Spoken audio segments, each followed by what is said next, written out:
Sevottam portal जिल्हाधिकारी कार्यालय यवतमाळ येथे सेवा हक्क हमी कायद्याच्या उत्तम अंमलबजावणीसाठी अभिप्राय कक्ष स्थापन करण्यात आला आहे।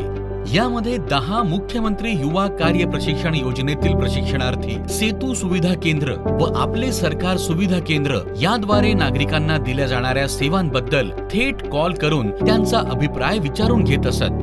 आता यापुढे सेवोत्तम प्रणाली अंतर्गत सेतू व ASSK सुविधा केंद्रातून सेवा घेणाऱ्या नागरिकांना व्हॉट्सअँप द्वारे स्वयंचलित पद्धतीने संदेश पाठवून त्यांच्याकडून अभिप्राय प्राप्त करून घेतले जातील। यामुळे संपूर्ण सेवोत्तम प्रणाली केवळ 2 कर्मचाऱ्यांमार्फत राबवली जाऊन पूर्णपणे स्वयंचलित पद्धतीने काम करेल। या अंतर्गत सेवोत्तम पोर्टल द्वारे नागरिकांना दिल्या जाणाऱ्या सेवांचा रिअल टाइम आढावा घेता येणे शक्य होणार आहे। तसेच नागरिकांना प्रशासनाकडे त्यांना मिळत असलेल्या सेवेबद्दल थेट अभिप्राय नोंदवणे शक्य होणार आहे।